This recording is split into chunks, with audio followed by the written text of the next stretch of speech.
He is a Project 21 ambassador. Christopher Arps is with us.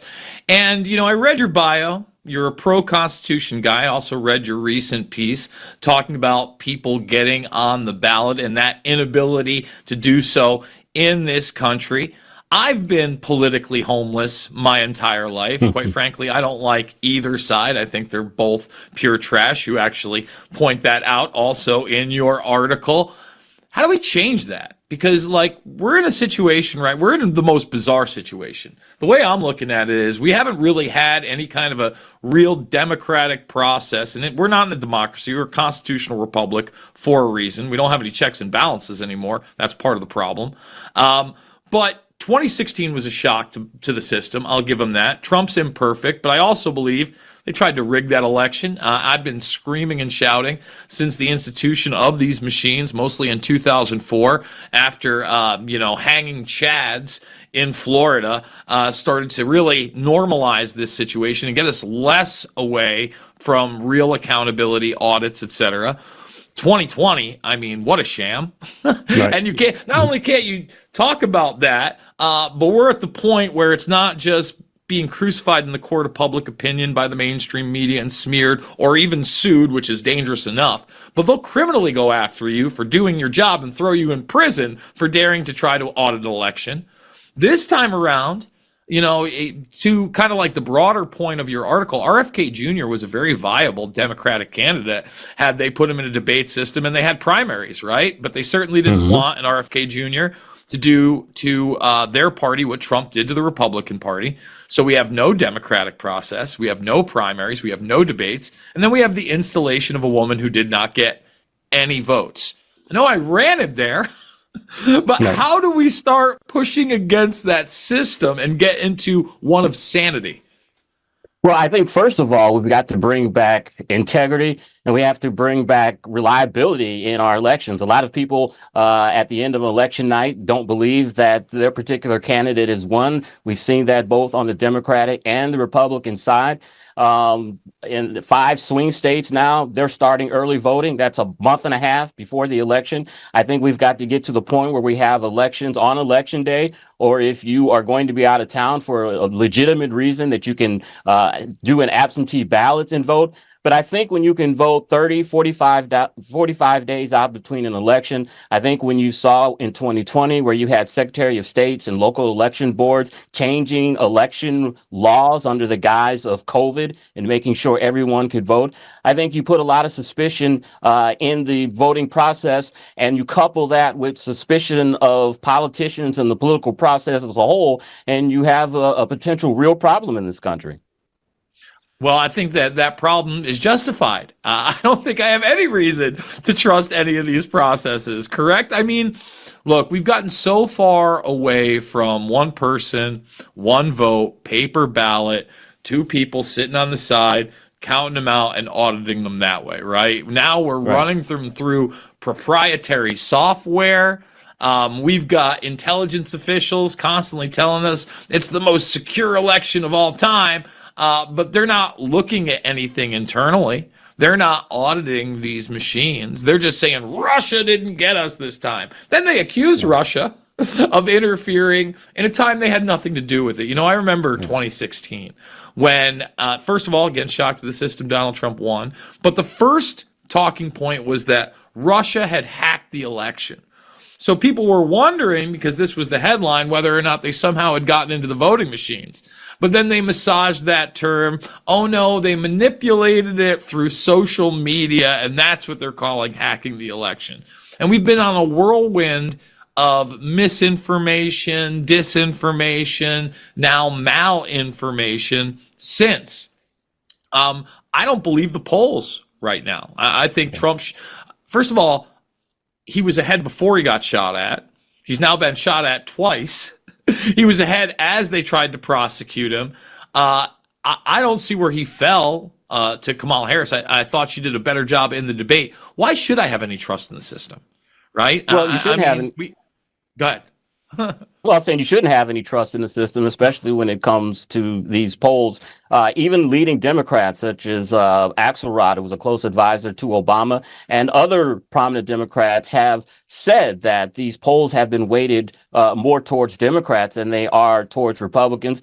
I think one of the NBC political analysts said that the polls were wrong in Wisconsin and in Michigan, and they were wrong in terms of favoring the Democrats. They were off big time when Republicans actually won in those races. So I think that's a huge problem. When it comes to the election machines, look, I have trouble with the election machines. I always vote on a paper ballot. The person that's probably going to be our next Secretary of State here in Missouri has advocated for paper ballots. We'll see how that goes. I think when you see most of the integrity issues in voting, they're not so much with the voting machines, they're with boxes of ballots showing up after the election, or you see ballots that are postmarked after the election coming in, and you have Democratic judges saying that those ballots should be counted. I think that's where the majority of the electoral issues are. But I am with you. You know, I am suspect of the voting machines. If all possible, I always try to vote by paper. Yeah, and let me say this. I'm no fan of the mail-in ballot either. That's another thing that has to go by the way of the dinosaur. We used to have absentee ballots where you'd go down to the post office and there'd be like a whole process because you'd be overseas, you'd be in the military, etc. These That's type of cool. things. Those exceptions are fine. I have no problem with those, but they were marginal and everybody knew they were marginal. Now you kind of have this magic where there's no chain of custody. And that's where that's my problem with the machines. That's my problem with the mail-in ballots. No chain of custody. There's no reason in 2024 that we can't use technology to empower the system. Even with the polling now, they've changed that software from hardware, and now they want to get on there. I don't like any of this. It should be really easy. You go in, you vote. There's a ballot. It'd be very easy to protect that person's information. You can have a webcam right above it. Democrat on one side, Republican on the other, independent, whoever. They check it like they do. They mark it down. It's streamed to everybody. That's it. Everybody can record it in real time. It's not perfect. Who knows how they'd stuff the real ballots from underneath, the basement or whatever. But it's a lot better than any other system out there, and we could do it rather easily. You're telling me that we can 24/7 stream CCTV everywhere else, but when we want to audit our elections in real time, that seems a little suspicious to me. I mean, almost as suspicious as when you had people literally boarding up windows so people couldn't watch the process. Mm-hmm. What are your expectations in this election? Because you are talking about these mechanisms that are still there, and there are also a lot of people that are worried about the immigration issue, and that you already have a system where a lot of these people are going to be voting that are not American citizens. We had somebody on my radio show last week that were crypto coin blockchain entrepreneurs. And one of the suggestions that they had to make our elections more secure was to use blockchain technology. Now, I'll admit I don't completely understand it, but the rudimentary part that I understood, that it would be very, very difficult to hack into that system and to, have fallacies and have illegal things going on That's why it's so trusted with crypto because of the blockchain technology. That's one thing that I think that we should look at implementing to make our elections more secure.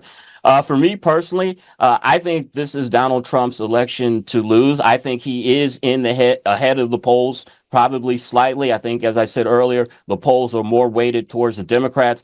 My fear, and it's been my fear since 2020 and 2016, that if this is a close election and we go to bed on election night not knowing who won the election, I'm afraid that the Democrats will steal it, just like a lot of people think that they did in 2020. We have to get back. You talk about election reforms. We've got to get back to the point, or to the time, that before we went to bed on election night, we knew who the president-elect was. Well, unfortunately, I think that that's foreign, but they've already announced it again. Like, first of all, let's talk about that because in 2020, they announced it on Axios that literally you had them talking about the fact that it was going to look like Trump had won the night of the election. And then they moved a couple levers, and all of a sudden, Biden ends up winning. And then magically, that same thing happened. I think they're going to stretch this thing out for a week. I think they're definitely trying to steal it.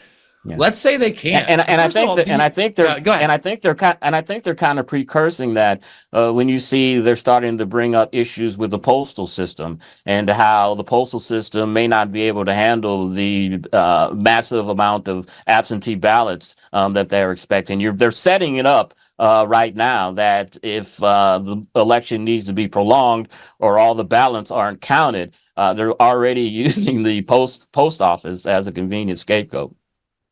You know, we're going to have to take a break in a moment, but isn't that also part of the issue that there is this general narrative that is projected by the mainstream, and then anything else is censored?